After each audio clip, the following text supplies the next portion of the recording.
For It's time for the Moral Maze. Live as usual is Michael Burke. There are hundreds of boycotts of companies, goods and even people over everything from Israeli settlements in the West Bank to using kangaroo skin for football boots. The government says it's concerned about public bodies, local authorities for instance, joining these boycotts. It's gesture politics, the government says, that can even undermine national security. Locally imposed boycotts are to be made illegal, enforced by severe penalties. A government minister is expected to announce the details while on a trip to Israel, the target of many boycotts over the Palestinian issue, boycotts some see as a modern form of anti-Semitism. Critics are incensed at what they see as an anti-democratic crackdown that they say makes ethics illegal. So, should councils and other public bodies take ethical stands, some would say play political games, with our money? Wider question, are boycotts a good and moral way to express disapproval or a self-indulgent substitute for argument? That's our Moral Maze tonight. Our first witness is Jonathan Sacerdoti, who's Director of Communications for the Campaign Against Anti-Semitism. Mr. Sacerdoti, what's wrong with people showing their disapproval of Israeli policies by boycotting Israeli goods or companies that deal with Israel or involved in things that they don't like? Well, everyone is, of course, welcome to make any choice in regards to what they purchase or attend based on anything they like. But there's quite a difference between that kind of boycott and what we see when organised fringe groups push their politics and bully and intimidate Jewish people.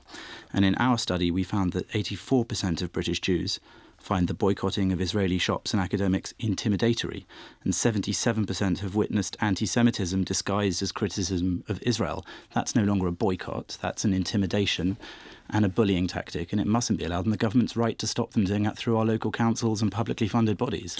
Jill Kirby?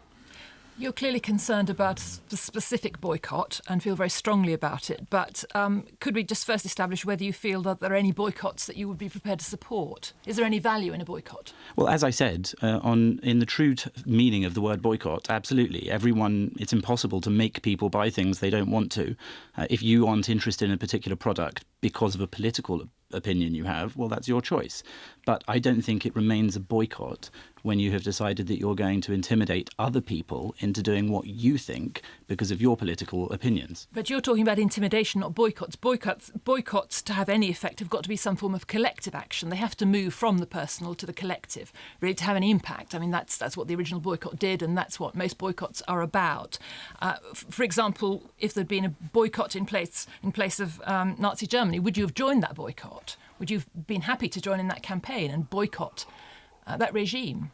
Well, as I said, I think personally boycotting regimes or ideas that you don't like is absolutely fine. And of course, bringing along some of your friends if you feel that's going to do the job. But in this particular case, for example, that the government is specifically mentioning the fueling of anti-Semitism. So they themselves in this particular so-called ban are referencing Israel. So it's this specific action against Israel. Because I think it's also, I also think it's the effect. And so if we look at the effect of that boycott as a good example, the effect in the Middle East is virtually nil. In fact, it's the opposite, and 1 in every 6 or 7 drugs on the NHS is Israeli made because it saves the NHS a vast amount of money because Israel has made these generic drugs available to the world. Things like that are very important. So what you're saying is the boycott isn't really effective. But the effect of that boycott on the UK is vast, and the effect is on the Jewish population of the UK.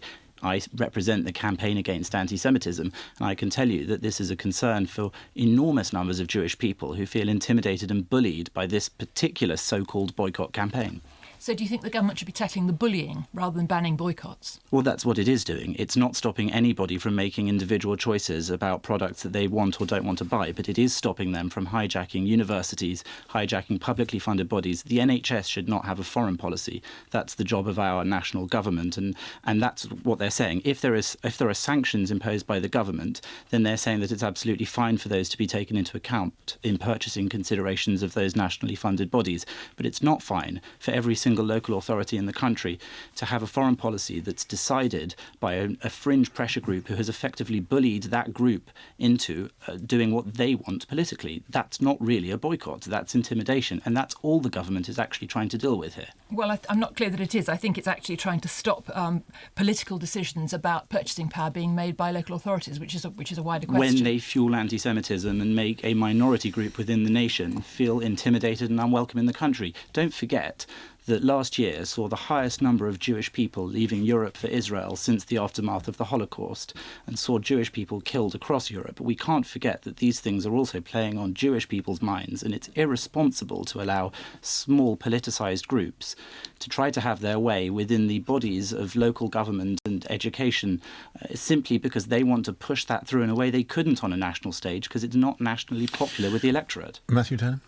I'm somewhat confused now. So when I was at university a long time ago in the Students' Union, publicly funded, we would have a debate every year about Israel and Palestine, and depending on who won it, we would send a telegram of condemnation to Menachem Begin or to Yasser Arafat. So do you think that was totally inappropriate? Not at all, and I'm sure Menachem Begin and Yasser Arafat were delighted to hear what your university thought of their particular policies. But what I'm trying to say is, if that intimidated the students of your university, if there was coordinated with that smashing of windows, setting off of fire alarms, as we've just heard from the Oxford University Labour Association, bullying of Jews. You've made this point, but I think I'm trying to do what Joel was trying to do, which is you're conflating two things here. You're conflating... I'm not conflating them. That boycott movement is conflating them. You're conflating boycotts with the effect of boycotts on a particular group of people. So let's go back to that Students' Union resolution. So let's say the Student Union condemned Israel.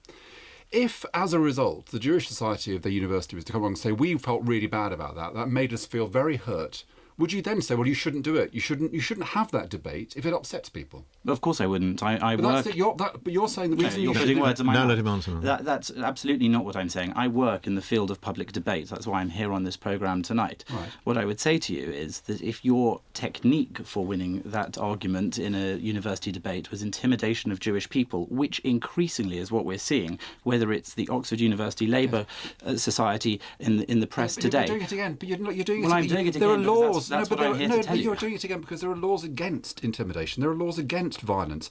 If a grown-up group of people... hold on. If a grown-up group of people on a local authority choose to pass a resolution condemning a country because they think its actions are opposed to its political values... and that's all they do. They're grown. They're not being bullied into it, intimidated, not smashing windows. They're just saying, no, we don't agree with that country. What's wrong with that? I didn't say there was anything wrong with that. Well, that's what the government will. That's what the government will stop. Because if the government explained their reasoning today when the announcement was made, and they said that actually this is about breaking law. They said that when it breaks international law, specifically the World Trade Organization Government Procurement Agreement Treaty, when there is this case of trying to discriminate against a specific country which is included in that and have some prejudice against that country, that is illegal in international law. That is why the particular boycott I'm referring to, and I presume why you invited me here to talk to you, was about that particular boycott.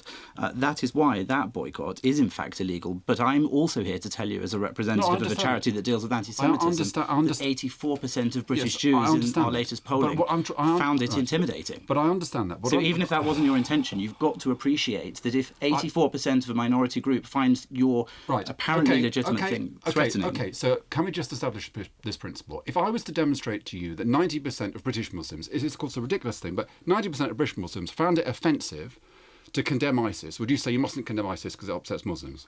I would look at the way in which we're condemning ISIS. Would you say that the fact that Muslims are hurt is a reason not to express your political view? In the way that you're doing that hurts ordinary Muslims who have no affiliation to ISIS. But that's exactly the principle that's at play here.